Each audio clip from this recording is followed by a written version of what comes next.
자, 우리의 신앙은 성장이 참 너무 중요한데요. 근데 우리가 성장을 잘 이루지 못하는 안타까움이 있어요.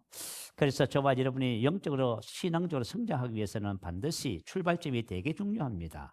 오늘 그 출발점을 함께 살펴보면서 함께 은혜가 됐으면 좋겠습니다. 자, 오늘날 우리 한국교회 모든 목회의 대부분이 성도들의 문제 해결에 초점이 맞춰져 있습니다. 그래서 상담 목회를 하지요. 상담 목회가 뭡니까? 성도님들의 문제를 해결하기 위해서 하는 거지요. 그리고 치유 목회, 은사 목회, 또 그리고 신방 목회, 연약한 성도들 찾아가서 건면하고 위로하고. 어떻게 보면 전부 다 이 목회 자체가 성도들의 문제를 해결하는 것에 초점이 맞춰져 있다, 이렇게 우리가 생각해 볼 수가 있어요.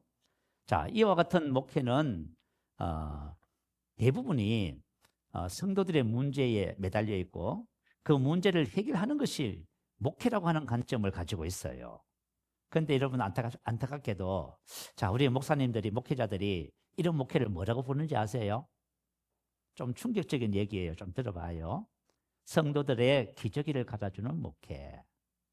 우리 성도님들이 어리면은 그렇게 반드시 해야만 합니다. 왜냐면 어리니까. 그렇지만 이제 세월이 가고 하면은 성장해야 되겠지요? 성장해서 자신의 문제를 이제는 그죠? 더 이상 문제처럼 여기지 아니하고 문제를 뛰어넘어서 다른 사람들의 문제를 해결해 주는 성숙한 신앙으로 나가야 됩니다. 그리고 여러분들이 제자를 삼고 또 교회를 세우는 그런 일을 하는 것이 마땅합니다. 그런데 만약에 성장하지 못하면요, 어쩔 수 없어요. 평생 뭘 해요? 어린아이 신앙으로 머물러 있으면 늘 돌봐드려야 되고요, 건면해드려야 되고 보담해드려야 되고, 이런 목회가 끊임없이 계속되어집니다. 자, 오늘 본문 말씀을 한번 보세요. 본문 말씀에 보면 고린도 교회 성도들의 신앙의 모습이 나옵니다.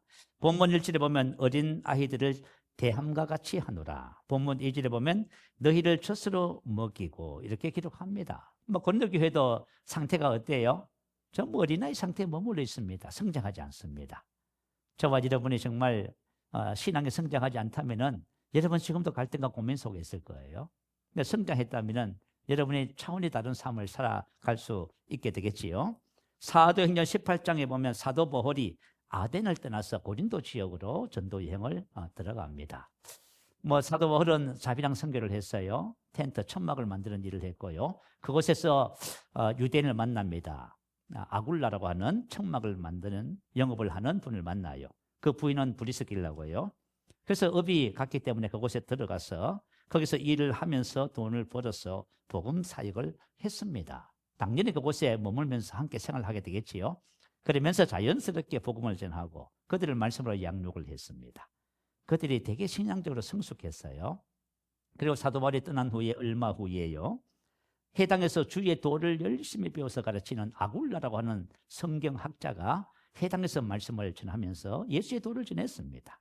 자, 두 사람이 아굴라가 전하는 그죠? 복음을 듣고 그 사람을 따로 불렀습니다. 그리고 성경에 뭐라고 기록했냐면은 하나님의 도를 더 정확하게 풀어 이르더라라고 기록합니다. 자, 저와 여러분이 때가 오래되면 마땅히 성생이 되어야만 합니다. 복음을 정확하게 깨닫고 복음을 누릴 뿐만 아니라 다른 사람이 하는 말을 들으면 벌써 하면 복음적인지 아닌지를 다 알잖아요, 여러분. 그것을 수정해 줄 수 있고 가르쳐 줄 수 있는 그런 수준으로 성장해 가야만 합니다. 아마 이 두 부부가 신앙적으로 되게 많이 성숙한 것 같아요. 그리고 사도 바울이 로마서를 쓰면서 로마서 16장 3절에 보면 그리스도 안에서 나의 동력자들인 브리스길라와 아굴라로, 이렇게 소개합니다.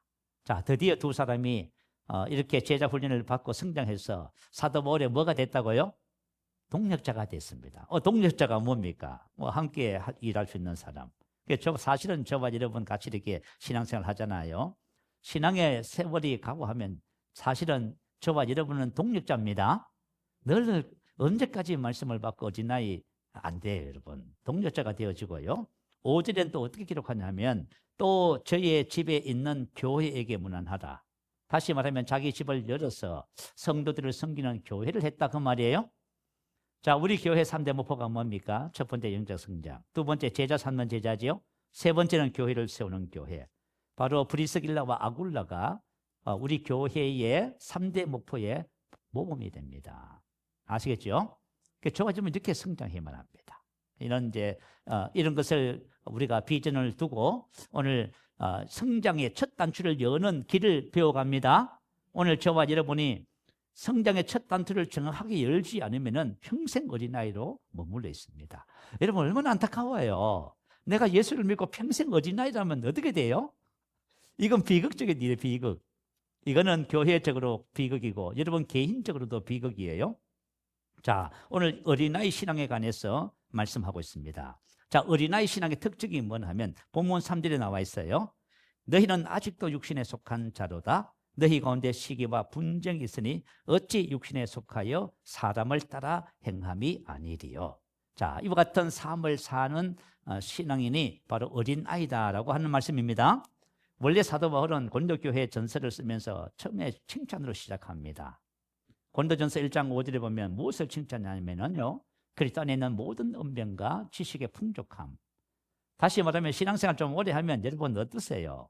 그죠? 다 알잖아요. 그죠? 그래서 다 믿음 있는 것처럼 말을 하고 다 하는 거예요. 이걸 칭찬했어요. 두 번째는 모든 은사의 부족함이 없이 이렇게 나와 있어요. 성령의 9가지 은사. 참 대단하지요? 그리고 여러분 직분의 은사도 있습니다. 저 같은 사람, 여러분 권사님, 집사님들 다 직분의 은사를 받은 것이지요. 그리고 아직도 이건 신앙의 시간을 말해요. 그런데 여러분 우리가 기도를 많이 하고 은사가 나타나고 봉사를 많이 하고 직분이 높고 신앙생활을 오래 하고 그죠? 성경에 대한 지식이 많아서 가르치기도 하고 그러나 그것이 영적 성장이라고 보지 않아요? 그건 영적 성장이 아니에요. 영적 성장이라는 것은 뭐냐 하면 자, 저와 여러분의 혼이 마음이 주님을 닮아가는 과정을 영적 성장이라고 해요. 아시겠죠? 여러분의 만약에 내면이 주님을 닮아가고 있으면 여러분 성장하고 있는 것이고 멈춰 있으면은 종교적인 행위를 아무리 열심히 하고 많이 해도 영적으로 성장하지 않고 있는 거예요. 자, 그러면 왜 우리 혼이 주님을 닮아가야 되냐 하면 우리가 주님을 닮아가면 우리 혼이 주님을 닮아가면 하나님 자녀의 삶이 시작되는 거예요. 근데 그것이 안 되면은 하나님의 자녀지만 한 번도 하나님의 자녀의 삶을 못 살아요. 이게 얼마나 안타까운 일인지 몰라요. 자, 그래서 오늘 저와 여러분이 이게 신앙의 성장의 첫 단추를 여는 이 말씀을 여러분 경청하시기 바래요. 자, 영적 성장은 혼이 그리스도의 형상을 닮아가는 과정입니다. 그럴 때 저와 여러분이 영으로 우리가 하나님의 자녀로서 예수님으로 산다 그런 표현 많이 쓰지요. 그게 여러분 삶의 실제가 되어진다 그 말이에요. 그런데 아직도 육신에 속한 자로다 이렇게 기록하고 있어요. 어찌 육신에 속하여 사람을 따라 행함이 아니리요. 자, 그러면 여러분 저와 여러분 육신에 속한 자는 무조건 어린아이입니다. 그러면 육신에 속한 자가 뭘까요? 두 가지 측면에서 육신에 속한 자예요. 자, 첫 번째는 시기와 분쟁이 있으니 나오죠. 너희는 아직도 육신에 속한 자로다. 너희 가운데 시기와 분쟁이 있으니 어찌 육신에 속하여 사람을 따라 행함이 아니리요. 시기 분쟁은 경쟁하는 거예요. 다툼, 시기, 투기, 논쟁, 불화. 자, 이와 같은 일들이 육신의 일들이지요. 그 육신의 일들을 내가 하고 좀 살고 있어. 그러면 육신에 속한다지요. 사람을 따라 행한다는 말은 무슨 뜻이냐면 세상 사람들 다 그렇게 살잖아요. 아멘? 근데 우리 하나님의 자녀들은 이런 삶을 살아서는 안 돼요. 만약에 저가 여러분 이걸 만약에 이해하지 못하면 여러분 평생 어린아이입니다. 내가 말이죠. 아무리 나이가 많고 신앙생활을 오래 해도 여전히 이렇게 하고 있으면 어린아이단 말이에요. 이걸 이해를 못하더라고요. 성도님들이. 자, 이와 같은 육신의 일들을 행하는 사람들, 그리스도인들을 육신에 속한 자, 곧 그리스도 안에서 어린아이다 이렇게 말하고 있습니다. 아직도 이 말은 아직 여전히 이게 시간에 대한 사용되고 있습니다. 지금쯤이면 벌써 성장해서 이제 영에 속한 사람의 삶을 살아야 되는데 아직까지 그러고 있는 거예요. 자, 갈라디아서 5장 19절 21절 육신의 일, 육체의 일에 대해서 기록하지요. 육체의 일은 분명하니 음행, 더러운 것과 혹은 성적인 죄 3가지, 우상 숭배, 주술, 종교적인 죄 2가지, 원수 맺는 것과 분쟁, 시기, 분냄, 당 짓는 것과 분열함, 이단, 투기, 술잔과 방탕한 관계 불화의 죄들, 또 그와 같은 것들이라. 그리고 그와 유사한 닮은 이것저것이다 그 말이에요. 여기 기록하지 않았지만 저와 여러분이 성령의 9가지 열매가 아닌 모든 것은 전부 육신의 일입니다. 그러니까 우리 그리스도인들이 평생을 뭐냐면 육신에 속하여 사람을 따라 살아가고 있는 중이에요, 지금. 그런데 이걸 우리가 이해를 못해요. 지금 내가 만약에 우리가 어떤 상황이나 경우를 막론하고 이와 같은 일들을 행하고 있다면 우리는 육신에 속하여 사람을 따라 행하는 삶을 살고 있습니다.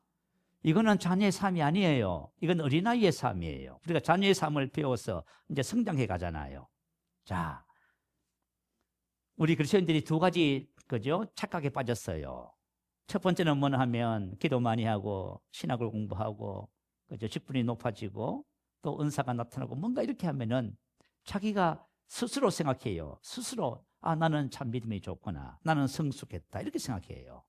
그리고 또 두 번째는 뭐냐 하면 내가 지금 말이죠. 원망도 하기도 하고 짜증도 그죠? 이렇게 하고 있으면서 그거는 자기 잘못이 아니래요.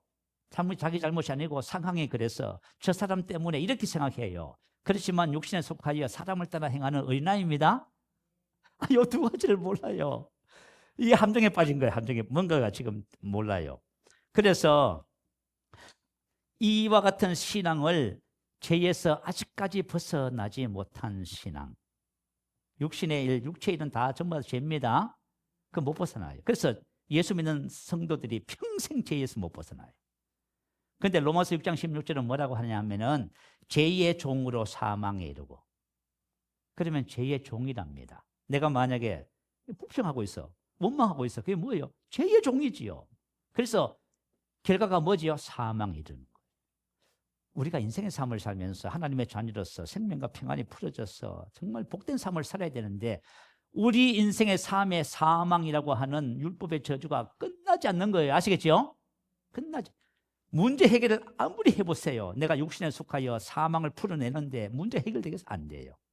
그래서 저봐 여러분 영적으로 성장한다는 것이 이게 얼마나 중요한지 몰라요. 자, 두 번째 육신에 속한 자란 무슨 뜻이냐면 자, 저와 여러분 본문 말씀에 보면 신령한 자라고 말이죠. 신령한 자. 이건 저와 여러분의 정체성입니다. 영적인 영에 속한 푸뉴마티코스라는 뜻이에요. 이 말은 무슨 뜻이냐면 자, 하나님의 말씀의 사고방식을 가지고 자, 어떤 일이 생기잖아요. 그러면 말씀을 따라 생각하고 판단하는 거예요. 자, 어떤 경우든지 간에 나는 영적인 사람이기 때문에 말씀을 따라 생각하고 판단을 해요. 이것을 경험이라든지 세상 사람들의 말이라든지 충고라든지 지혜라든지 그걸로 절대로 생각하고 판단하지 않아요. 자, 그래서 내가 하나님의 말씀을 따라 생각하고 판단을 내려서 그리고 뭘 해요? 말을 하는 겁니다. 그런데 우리가 예수를 믿어보니까요. 자, 사람들이 하는 말들이 전부 세상적이야. 세상 사람들하고 똑같아. 하나도 다를 것이 없어요. 야, 여러분, 우리가 사실을 말하는 건 그것을 죄라고 말하지는 않아요. 그렇지만 우리는 사실을 말하는 것이 아니라 진리를 말해야 돼요.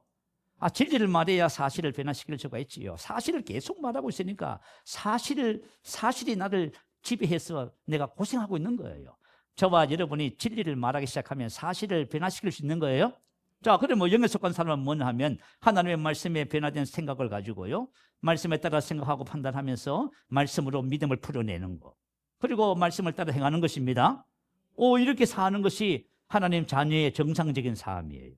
그런데 이렇게 말씀 안에 거하지 못해서 육신의 생각을 가지고요. 오감 지식을 따라 뭐 생각하고 판단하고 말하고 이렇게 살아가는 것입니다. 자, 그러면은 로마서 8장 5절 6절 제가 읽어드릴게요.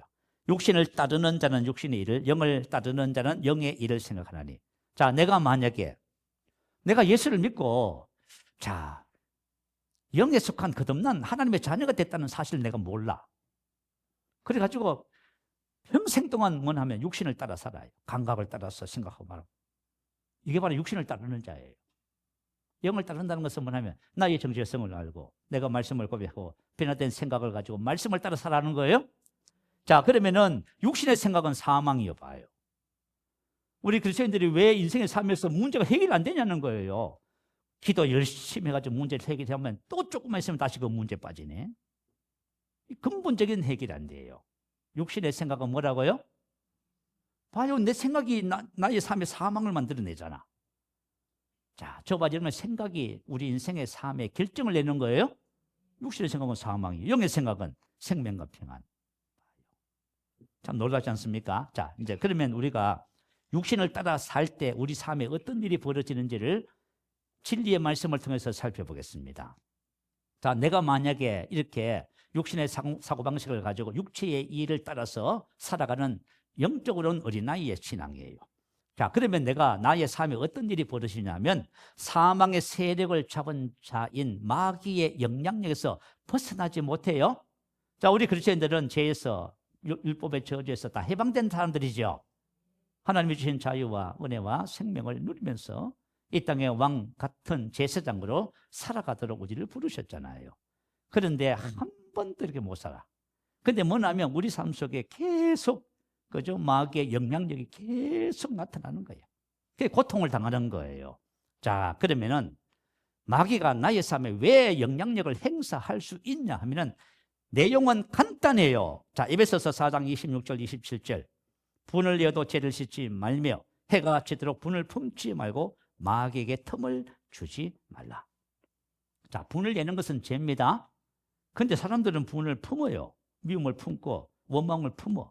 여러분 한번 생각해 보세요. 옛날에 어떤 일이 있었어. 특히 우리 여자분들 한번 생각해 봐요. 아, 옛날에 무슨 일이 있었어. 근데 그걸 가슴에 다 품어버렸어. 그래가지고 이게 한이 맺혔다고 하네요. 이 평생 그걸 품고 사는 거야, 그러면. 자, 그러면 그걸 품고 살면은, 자, 내가 만약에 무엇이든지 마음에 품으면은 마귀가 뭐 한다고요? 마귀에게 틈을 준다고 하지요. 틈이라는 것은 뭐냐면 거주하는 장소, 그죠? 행동의 기회, 그 뜻이에요. 다시 말하면 마귀가 합법적으로 나의 삶에 들어와서, 그죠? 장소를 딱 자리를 잡고 행동할 수 있는 기회를 내가 제공해 주는 거예요. 여러분, 우리는 근본적으로 어둠의 세력에서 해방되었습니다. 어둠의 권세에서 우리를 그의 영광의 나라에 사랑의 아들의 나라 왕국으로 우리를 옮기셨습니다. 마귀가 저와 여러분 아무 상관없어요. 근데 마귀는 알아요. 저와 여러분이 그죠? 육신을 따라 살잖아요. 그러면 저와 여러분이 그죠? 우리가 인생의 삶, 우리 마음의 문을 열고 마귀를 초청해 드리는 거야. 그 마귀가 하는 일은 항상 세 가지를 한다죠. 그죠? 도적이 오는 것은 첫 번째 도둑질하고, 두 번째 뭐지요? 죽이고, 세 번째는 도둑질하잖아. 여러분 기쁨, 감사, 은혜, 평강 다 뺏기는 거예요. 그리고 여러분 인생 살아가면서 하나님께서 우리 인생의 삶을 살아가면서 왜 부부가 결혼하게 했어요? 행복을 위해서 했잖아요. 그런데 행복을 하나도 못 누려. 이게 왜요? 부부가 서로 시기하고 질투하고 미워하고 맞죠. 그죠? 무시하고 하니까 이게 마귀에게 틈을 줘가지고 완전히 망가지는 거죠. 부부가 망가지면 자녀들이 어떻게 돼요? 자녀들 전부 망가집니다, 여러분. 아시겠죠? 나는 우리 자녀들 키우지만 하여튼 걱정이 많아. 그런 면에서는 부모들이 그죠? 정말 이렇게 어둠의 세력이 들어와서 활동할 수 있는 틈을 제공해 줬기 때문에 이게 말이 상처가 되고 고통이 되고 이 문제가 되는 거예요, 이게. 자, 저 마지막 신앙의 삶을 살면서 마귀는 끊임없이 우리를 뭐해요? 미혹을 해요. 자, 요한일서 3장 7절 8절. 자녀들아, 아무도 너희를 미혹하지 못하게 하라. 죄를 짓는 자는 마귀에게 속하나니. 마귀의 본성이 죄잖아요. 분노하면 마귀가 원하는 것을 하는 거예요. 그러면 누구에게 속해요? 마귀에게 속. 그러면 의를 행하는 자는 하나님께 속한 거예요. 내가 만약에 아가페 사랑을 하고 의를 행하잖아요. 그러면 내가 세상에 하나님께 속한 것을 드러내는 거예요. 내가 만약에 지금 죄를 짓고 있다면, 분노하고 원망하고 있다면 내가 마귀에게 속한 것을 지금 드러내고 있는 중이에요. 그거는 참 이건 끔찍한 비극이에요. 자, 저와 여러분이 육신을 따라 살면은 사망의 세력을 잡은 자 마귀의 영향력에서 벗어나지 못한다는 걸 꼭 기억하세요. 제가 아는 한 부부가 있었어. 뭐 부부가 같이 살다 보면 감정대로 부딪히는 일이 참 많아요. 여러분 그렇잖아요. 인생을 살아보니까 어때요? 사람마다 다 생각이 다 다른데요. 그 만나면 그죠? 불편해요. 그러면 불편하면 감정적으로 상하고 이렇게 돼요. 근데 그 부부는 참 신기해. 그죠? 의견이 안 맞으면은 뭐 서로 불편하게 그렇게 하다가, 근데 참 신기한 것은 뭐냐면 해가 지기 전에 반드시 해결해요. 근데 물어봤어. 아니 세상에 왜 그러고 사냐고 하니까 이 하는 말이 그 목사님 성경 안 믿어요? 분을 내어도 죄를 짓지 말며 해가 지도록 분을 품지 말고. 그러면 뭐 해야 돼요? 여러분 빨리 해결해야 돼요. 성경은 자백하라 하잖아요. 용서를 구하라고. 우리 성경적인 방법을 다 가르쳐 주시잖아요. 왜냐하면 그렇게 하지 않으면 마귀가 틈을 탄다 그 말입니다. 자, 그래서 저와 여러분 이걸 기억하셔야 돼요. 육신을 따라 살면은 마귀는 사망의 세력을 잡은 자예요. 마귀를 우리가 초청해 드리면은 마귀가 우리 삶에 사망을 풀어놓는 거예요. 아시겠죠? 절대로 여러분들이 이거 하시면 안 돼요. 자, 두 번째는 주님과의 교제 코이노니아가 방해를 받게 됩니다. 자, 하나님의 백성의 최고의 축복이 무엇이냐면 하나님이 나와 함께 하셔서 그분이 나와 함께 행하시는 거예요. 야, 놀랍지 않습니까? 아유, 목사님, 나는 그냥 내 나름대로 열심히 계획하고 막 성실하고 막 최선을 다해서 사는 것이 하나님 자녀의 삶이라고 했는데 그건 무슨 말이에요? 하나님의 약속이에요. 하나님이 우리와 함께 하셔서 행하시는 것. 아멘. 이게 하나님 자녀에게 주신 최고의 은총이에요. 자, 출애굽기 33장 16절 한번 올려주세요. 한번 읽어볼까요? 나와 주의 백성이 주의 목전에 은총 입은 줄을 무엇으로 알리까? 주께서 우리와 함께 행하심으로 나와 주의 백성을 천하 만민 중에 구별하심이 아니니까. 자, 저와 여러분이 주의 자녀로서 주님 앞에서 은총을 입은 것이 뭘까요? 주님께서 우리와 함께 행하시는 거예요. 할라크, 바다 오다 걷다. 그래서 우리가 구약시대 때 믿음의 사람들이 전부 하나님과 뭐 했다 하지요? 동행했다고 하지요. 요셉의 삶을 이렇게 기록했어요. 여호와께서 요셉과 함께 하시면 그가 형통한 자가 되어 여호와께서 범사에 형통하게 하셨더라. 아멘. 누가 하시는 거예요? 내가 열심히 수고하고 애쓰고 노력하고. 그런데 어떤 분이 이런 말을 하더라고. 절대로 성도님들 하나님이 하셨다고 간증하지 마세요. 왜냐하면 보니까요, 이게 하나님과 함께 하는 것이 아니고 자기가 고생하고 염려하고 근심하고 불법적인 방법을 따라서 조그마한 성공을 이뤘어. 그러니까 간증은 어떻게 해요? 하나님이 하셨습니다. 뭘 하나님이 자기가 했죠? 간증을 그렇게 하지 말라는 거예요. 하나님이 하셨다는 건 말은 뭐냐면 하나님이 함께 하셔서 나를 통하여 하나님이 그 일을 하셔서 이루시는 거예요. 이 바른 신앙이 되어야 된다고 말이에요. 자, 그래서 에베소서 3장 17절에 보면 믿음을 통하여 그리스도께서 너희 마음 안에 사시게 하옵시고라고 사도 바울이 기도해요. 다시 말하면 주님이 우리 안에서 우리를 통해서 사시는 거예요. 이게 바로 하나님 자녀의 그분과의 코이노니아의 삶이에요. 이런 삶을 우리가 살아내야 됩니다. 여러분 고민할 것 없어요. 이와 같은 삶을 알고 살아낸다는 것이 최고의 축복이에요. 자, 이렇게 살면은 우리가 어떤 삶을 살아요? 나와 주의 백성을 천하 만민 중에 구별하심이 아니니까. 주님이 나와 함께 하셔서 그분이 나의 삶에서 행하시기 시작하면은 내가 세상 모든 사람과 어떤 삶이 돼요? 구별되는 삶이 돼요. 아멘. 자, 여러분 이건 놀라운 거예요. 자, 우리 시편 23편 아시지요? 여호와는 나의 목자시니 내게 부족함이 없으리로다. 그가 나를 푸른 초장에 누시며 쉴만한 물가로 인도하시는도다. 내 영혼을 소생시키시고 자기 이름을 위하여 의의 길로 인도하시는도다. 내가 사망의 음침한 골짜기를 다닐지라도 해를 받지 않는 것은 주께서 나와 함께 하심이라. 주의 지팡이와 막대기가 나를 안위하시나이다. 주께서 내 원수의 목전에서 원수가 보는 앞에서 밥상을 차려주시고 잔치상을 차려주시고 내 머리에 기름을 바르셨으니 내 잔이 넘치나이다. 나의 평생의 선하심과 인자심이 정녕 나를 따르니 내가 여호와의 집에 영원히 거하리로다. 봐요. 이게 무슨 삶이에요? 세상 사람들과 구별된 삶이잖아요. 세상 사람들이 이런 삶을 살아야 못 살아요. 살 택이 없지요. 그러면 저와 여러분은 주님은 우리 영혼의 목자가 되시지요. 세상 사람들은 성공하려고 이기려고 뭔가를 얻으려고 고심하고 걱정하고 염려하고 야단입니다. 근데 하나님의 자녀들만이 그렇게 하면서 살아간다면 이거는 구별된 삶이 아니에요. 사망의 음침한 골짜기를 다녀도 절대로 해받지 않습니다.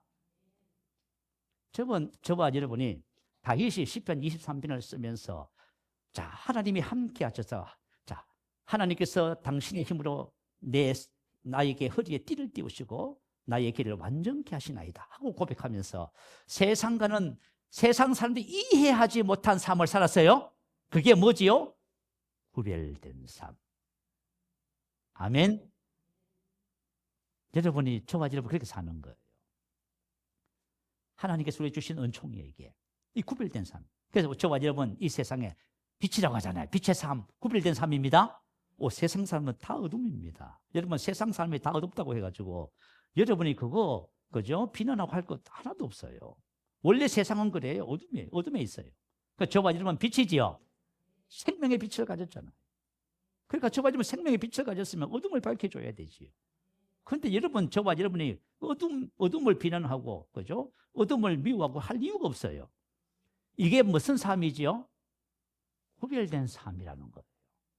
자, 저와 여러분이 정말 구별된 삶을 살기 시작하면은 참 놀라운 하나님의 역사가 우리 삶 속에 나타날 줄 믿어요.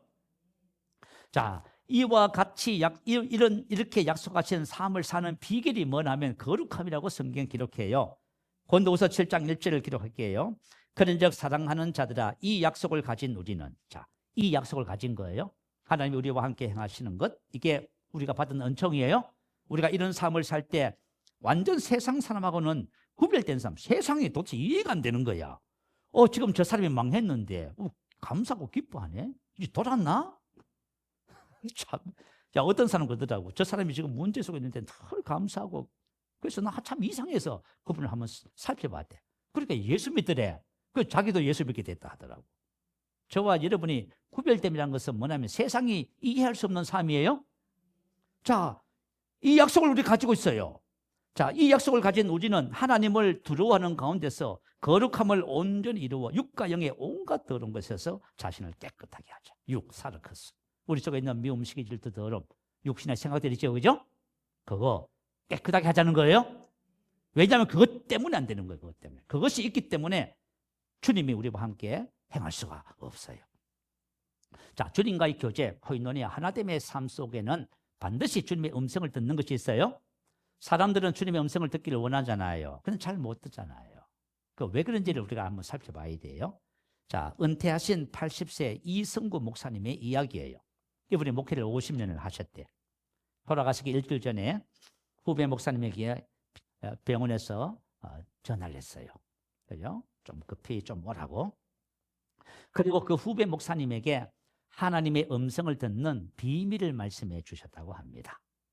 전화로 부르신 다음에 목사님이 후배 목사의 손을 잡고 떨리는 목소리로 이렇게 말을 하더랍니다.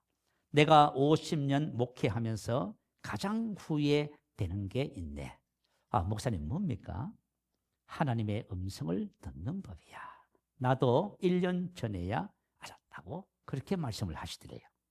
성경을 덜 읽어서 기도가 부족해서 믿음이 약해서가 아니라는 거예요. 자, 그런데 7가지, 우리에게는 7가지가 있는데 이것들이 하나님의 음성을 받고 있다고 해요. 그러면서 7가지를 말씀해 주셨어요. 그래서 후배 목사님이 다 적었어요. 첫째, 교만. 우리 자신을 높이고 자랑하고 그런 인간적인 그런 교만이 아니고요. 영적 교만을 말해요. 내가 하나님보다 더 잘 안다고 생각하는 것. 자, 우리가 하나님은 우리의 주님이 되시지요. 근데 우리는 주님과 아무 상관없이 내가 생각하고 행동하고 다 결정해버려요. 다 해놓고 주님께 도와달라고 기도하고 이렇게 나가는 거예요. 이게 영적 교만이라고 하는 거예요. 자, 그러니까 우리가 하나님의 음성을 못 듣는 거예요. 이 영적 교만 때문에. 그래서 잠언서 3장 5절 7절은 뭐라고 기록했냐면 너는 마음을 다하여 여호와를 신뢰하고 내 명철을 의지하지 말라. 너는 범사의 그를 인정하라. 그리하면 내 길을 지도하시리라. 스스로 지혜롭게 여기지 말지어다. 아멘. 범사의 그분을 인정하면 그분의 음성을 듣습니다. 근데 우리가 그걸 안 하고 있는 거예요, 지금. 자, 두 번째는 뭐냐면, 그죠? 원망, 불평. 하나님은 원망, 불평 대신 감사로 가지요. 여러분, 범사의 감사를 배우면 하나님의 음성을 들어요. 세 번째는 비교하는 것. 네 번째는 조급함. 다섯 번째는 의심. 여섯 번째는 두려움. 일곱 번째는 소음. 그러니까 말이죠. 조용하게 지를 못해. 뭔가를 틀어놔야 되고 뭔가를 봐야 되고 계속 소음 속에 있는 거예요. 그런데 지금 말한 이 7가지가 다 뭐예요? 다 육신의 일들이지요. 그러니까 다시 말하면 우리가 육신의 일들, 우리 속에 있는 이런 것들을 벗어버리지 않으면은 주님과의 교제가 안 된다는 사실이에요. 이걸 얘기하고 있는 거예요. 그래가지고 이 목사님이 성도들에게 이 7가지를 가르쳤대요. 그래서 300명 남짓 되는 성도들이 얼마 있지 않아서 100명 이상이 간증을 하기 시작하더래요. 하나님의 음성을 들었습니다. 어떤 분은 이렇게 고백하더래요. 평생 저는 하나님의 음성을 처음으로 들었습니다. 원망 대신 감사를 하기 시작했는데요, 일주일 만에 하나님의 음성을 들었습니다. 여러분 참 놀라운 은혜죠, 그죠? 저와 저번 신앙생활 하면서요, 이 문제가 뭐냐면 우리 속에 있는 옛것을 안 버리는 데 문제가 있는 거예요. 이게 이제 우리가 영적으로 성장하기 위한 신앙의 첫 단추예요. 자, 세 번째는 하나님의 생명으로 살 수가 없습니다. 하나님은 우리에게 새로운 법을 주셨지요. 생명의 성령의 법을 주셨지요. 율법 대신에 생명의 성령, 하나님의 생명을 주셨어요. 하나님의 생명, 성령님이 우리 안에 와 계세요. 그래서 로마서 8장 14절은 무릇 하나님의 영으로 인도함을 받는 사람은 곧 하나님의 아들이라. 자, 그러면 하나님의 아들의 삶은 뭐냐면 우리 안에 계신 성령님의 인도를 받아야 돼요. 하나님의 생명으로 살아야 된다, 그 뜻이에요. 인도함을 받는 아구, 인도하다, 끌고 가다, 이끌다, 현재 수동태. 자, 지금이에요. 미래도 아니고 과거도 아니에요. 자, 지금 우리 안에 계신 성령님이 저와 여러분을 어떻게 해요? 이끌고 가시는 거예요. 이게 하나님 자녀의 삶이에요. 이 정상적인 하나님 자녀의 삶이야. 근데 만약에 내가 예수를 믿어도 지금 시간이 많이 됐는데도 이 뭔지 모르겠습니다. 배우시면 돼요. 아멘. 배우셔서 여러분 행하시면 돼. 자, 오늘 말씀에 보니까 로마서 8장 6절 8절 한번 올려주세요. 우리 한번 읽어볼까요? 자, 시작. 육신의 생각은 사망이요 영의 생각은 생명과 평안이니라. 육신의 생각은 하나님과 원수가 되나니 이는 하나님의 법에 굴복하지 아니할 뿐 아니라 할 수도 없습니다. 육신에 있는 자들은 하나님을 기쁘시게 할 수 없느니라. 자, 내가 만약에 육신의 생각, 사고방식을 가지고 있어. 하나님의 말씀을 고백하고 기도해서 생각을 바꾸라고 그렇게 얘기를 들었는데도 불구하고 안 바꾸는 거야. 내 생각은 여전히 그대로 있고 안 바꿔. 자, 그러면 내가 만약에 영의 생각을, 사고방식을 가지고 있어. 영의 사고방식을 가지고 있으면 하나님과 뭐가 돼요? 원수가 돼. 나 예수 믿는데 삶은 하나님과 원수야. 왜 하나님과 원수냐면 이는 왜냐하면 하나님의 법에 굴복하지 아니할 뿐 아니라 할 수도 없습니다. 다시 말해 하나님의 법은 율법이 아니에요. 하나님의 법은 생명의 성령의 새로운 법을 주셔서 우리에게. 그런데 내가 생각을 안 바꾸면은 하나님의 법이 우리 안에서 작동을 안 해요. 아멘? 작동이 안 되는 거예요. 작동이 안 되는 거예요. 그래서 저와 여러분이 하나님의 법이 우리 안에서 작동을 해야 돼요. 근데 생각을 안 바꾸면 작동을 할 수가 없어요. 그래서 육신의 생각은 사망이요 영의 생각은 뭐지요? 봐요. 조회, 하나님의 생명, 에이레네 평화. 그죠? 우리가 영의 생각을 가지면 우리 안에 있는 하나님의 생명의 법이 역사하는 거예요. 그러면 내가 만약 생각을 안 바꾸시면 뭐냐면 하나님의 법에 굴복하지 않을 뿐 아니라 할 수도 없게 되어져요. 근데 참 놀라운 것은 뭐냐면 로마서 8장 4절에 보면 우리가 하나님의 영을 따라서 하나님께서 주신 법을 따라서 살잖아요. 우리가 뭔가를 행하는 것이 아니에요. 법을 따라서 살면 율법의 요구가 이루어져요. 아멘. 우리는 율법적인 삶은 사랑해야지, 겸손해야지, 감사해야지, 참아야지. 그래, 하나님 자녀가 그렇게 하면 안 되지? 이렇게 살았어.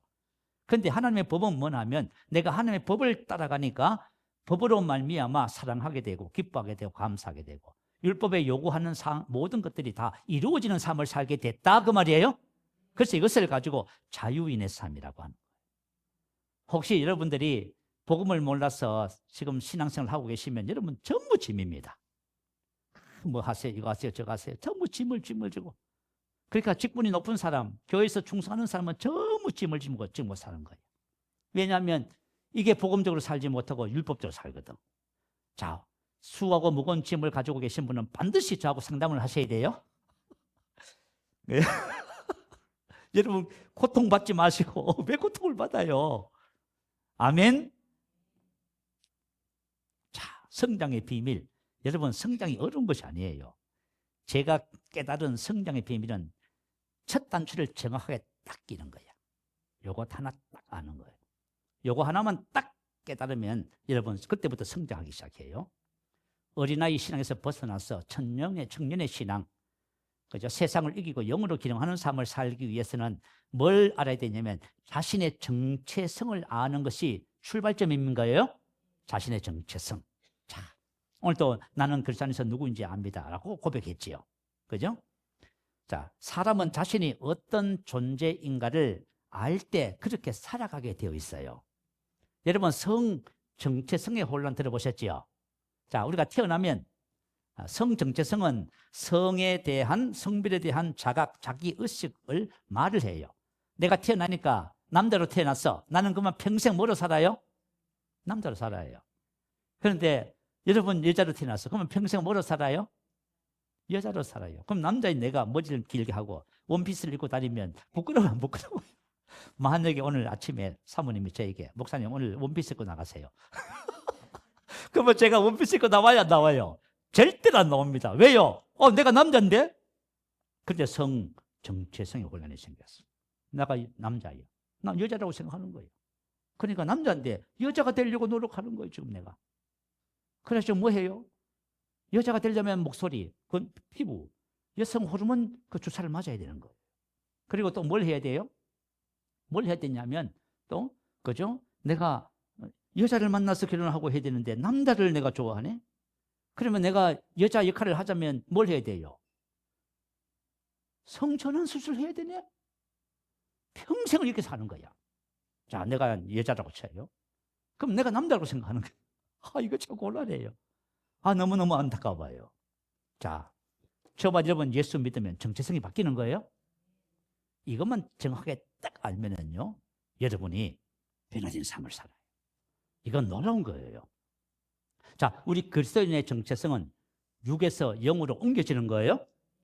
자, 우리가 봐. 육신에 속하여 사람을 따라. 왜 이게 육신에 속하여 살아요? 자신의 정체성에 명확하지 않아서 그래요. 저와 여러분이 왜 육신을 따라 사냐면 정체성이 명확하지 않아서 그런 것입니다. 자, 예수 믿기 이전의 정체성은 육신이었어요. 그래서 육신에 속하여 육신을 따라 살아갑니다. 너무나 당연하지요. 자, 내가 만약 누가 뭐라고 한 시비를 걸면요, 내가 짜증도 나고 원망도 나고 불평도 나고, 그건 너무 인간적이야. 그렇죠? 너무너무 인간적인 거잖아요. 그죠? 근데 그거 왜 그렇게 하냐고 하면은, 그죠? 그건 참 이상한 거예요. 그래서 사실은 우리가 육신을 따라 사는 것이 너무 인간적으로 보여요. 두 번째, 오감 지식을 따라 살아가요. 그런데 여러분 한번 생각해 봐요. 내가 오감을 가지고 감각 지식을 가지고 수집한 정보를 통해서 판단하고 살아가잖아요. 이건 너무나 지극히 당연한 삶이죠. 우리는 학교에서 뭘 배웠어요? 내가 지식을 습득해야 바르게 산다고 배웠어요. 그래 한번 생각해 봐. 오감 지식을 따라 사는 것이 너무나 탁월하고 지혜로운 삶이에요. 그런데 아무 문제가 없어요. 그런데 성경은 뭐라 그래요? 본문 1절에 보세요. 신령한 자, 푸뉴마티코스, 영적인 영에 속한, 이렇게 해요. 자, 저와 여러분이 완전히 옮겨져 버렸습니다. 육신에서 영으로. 하나님의 백성은 살아가는 삶도 달라요. 그죠? 영을 따라 성령의 열매 맺는 삶을 살고 진리를 따라서 삶을 다스리는 삶을 사는 거예요. 이거 완전히 옮겨져 버렸어. 자, 그래서 로마서 8장 9절 한번 올려주세요. 우리 한번 읽어볼까요? 자, 시작. 만일 너희 속에 하나님의 영이 있고 하시면 너희가 육신에 있지 아니하고 영에 있나니 누구든지 그리스도의 영이 없으면 그리스도의 사람이 아니라. 자, 우리가 예수님을 영접하면 하나님의 성령이 우리 안에 들어오셔요. 그러면 이제는 더 이상 너희가 육신에 있지 아니하고 너는 더 이상 육신이 아니다. 자, 저와 여러분 이제는 육신이 아닙니다. 육신이 아니에요. 그럼 뭐지요? 넌 영이다. 그러니까 우리가 딱 뭐라고 고백해요? 나는 영입니다. 고백하지요? 정체성 고백하는 거예요. 나는 영입니다. 혼을 가지고 있고 몸 안에 삽니다. 이게 정확한 성경적인 거예요. 자, 내가 영이라고 하는 인식을 가지면 육을 따라 살아 안 살아요? 그러니 안 살지. 그래서 저와 여러분 육신에 있지 않고 영에 있습니다.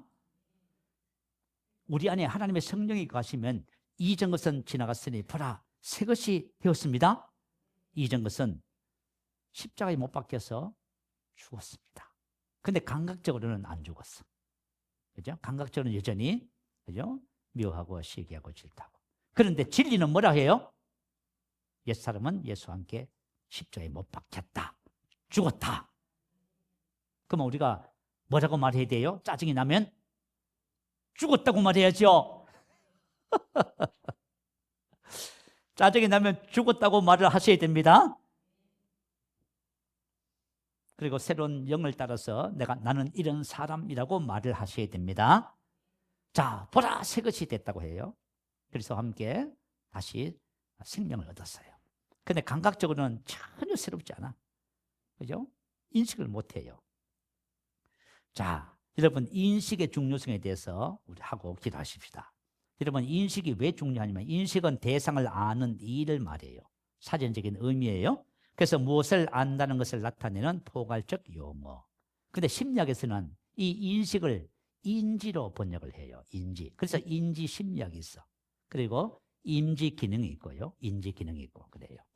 그런데 여러분, 치매가 왜 심각하냐면, 자, 치매가 깊어져요. 치매가 깊어지면은 제가 들어보니까 그렇더라고요. 치매가 깊어졌어요. 이제 때가 되면 우리가 배가 고프잖아요. 음식을 먹어야 살 수 있잖아요. 그러면 이제 음식을 차려놔요. 그런데 치매가 깊어지면은 음식을 먹을 생각을 안 해요. 다시 말하면 음식을 먹어서 씹어서 배로 넘긴다는 인지 기능이 상실됐어요. 그래 음식을 차려놔도 못 드세요. 그래가지고 옆에서 떠서 입에 넣어드려. 떠 넣어드렸으면 우리는 그냥 자동적으로 씹지요. 뭐 뱉어내든지 씹든지 뭐 둘 중에 하나 하지요. 그런데 인지 기능이 상실되면 입에 물고 가만히 있어요. 심각하잖아. 자, 그러면 한번 생각해봐요. 우리가 육신에서 영으로 옮겨졌잖아, 그죠? 우리 영이잖아. 그걸 왜 영으로 살려고 하지 않는지 아세요? 우리 속에 인식이 없는 거예요. 무슨 말인지 알겠지요? 그래서 성경은 뭐라고 그래요? 사도 바울이 중보기도 해요. 그죠? 알게 하시고 에피그노시스. 그죠? 그리고 우리가 알거니와 우리 옛사람이 예수와 함께 때 못 빈 것을 기노스코, 에이도. 에피그노시스, 기노스코, 에이도 이런 헬라어 단어들은 알다는 뜻이에요. 그런데 아는 건데 인식을 말이에요. 인식. 이제 뭔가가 내가 딱 인식이 되면 내가 자동으로 그렇게 행하게 돼 있어. 맞지요? 여러분 지금 왜 그렇게 사는지 아세요? 여러분 속에 인식되어 있는 것이 나오는 거예요. 근데 그 인식이 없으면 안 살아요. 그럼 우리가 왜 하나님의 자녀고 영인데 영으로 기능하고 열매 맺고 못 사냐면 그 인식을 안 하고 있는 거예요. 그래서 말씀을 고백하고 영으로 기도하라고 그렇게 얘기하죠. 왜냐하면 그 하나님의 말씀을 인식할 수 있도록 하라는 거예요. 아시겠죠?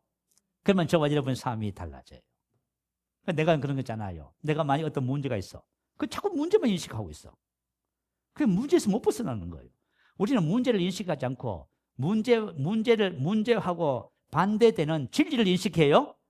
진리를 인식하면 어떻게 돼요? 그 문제를 제껴내는 거예요. 아멘.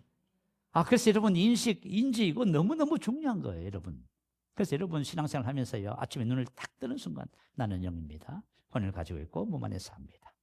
영이라는 것은 생명과 본성을 가지고 있는 거예요. 이 영 속에는 그죠? 생명이 비치기 때문에 어둠이 조금도 없어요. 아침에 일어났는데 피곤, 몸이 더 피곤하고 찌뿌둥한 것 같고 기분이 안 좋아. 그러면 내가 뭐라고 해야 돼요? 나는 영입니다. 나와 상관없습니다. 그거 다 기분이고 뭐고 간에 다 그죠? 거절해버려요. 나는 기쁨의 사람입니다. 여러분 이게 말이 우리 훈련이야. 믿음의 훈련이야. 나 오늘 학교 가기 싫어. 회사 가기 싫어. 가야 돼? 안 가야 돼요? 가야지. 저봐 좀 그런 사람 아니잖아. 그죠? 저봐 좀 짜증내고 불평하고 엄마 그런 사람 아니잖아요. 우리는 이미 어둠에서 빛으로 옮겨졌잖아요. 사망에서 생명으로 옮겨진 거예요. 옛것에서 새것으로 옮겨졌습니다. 이걸 여러분들이 말씀을 따라 훈련을 하셔야 돼요. 만약에 누가 뭐라 하거든 나는 그런 사람 아닙니다라고 하셔야 돼요. 혹시 그렇게 얘기하면 상대방이 불편할 것 같으면 속으로 하세요. 속으로 나는 그런 사람 아닙니다. 그럼 사랑으로 용납도 하고 하지요. 그렇게 하셔서 여러분들이 신앙에 우리가 신앙생활 하는 데 있어서요. 첫 번째 단추는 정체성을 아는 거예요. 야, 여러분 제가 10년 전에 이거 알았잖아. 여러분 한번 생각해 봐요. 자, 제가 목사잖아. 나는 목사는 뭘 해야 되냐 하면 참아야 되는 줄 알았어. 그 참지요. 성도님들이 뭐 참아야죠. 그죠? 저희 만약에 집사람이 뭐라 하면 뭐 해야 돼요? 참아야지. 왜요? 안 참으면 어떡할 거야?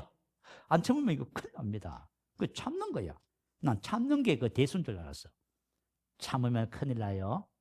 참는 것이 아니라 우리는 사랑으로 기능합니다. 이 세상에 이 복음을 모르니까 우리가 엉터리 같은 신앙생활을 하는 거잖아요. 자, 저 완전 복음을 알면은 여러분 모든 삶의 영역에서 열매를 맺고 기쁨, 감사, 행복이 넘치게 될 줄 믿어요. 우리가 복음을 잘 이해하고, 그죠? 그죠? 주님이 저에게 하신 말씀이 너는 이제 옛것에서 새것으로 옮겨졌다. 육신에서 영으로 옮겨진 거예요.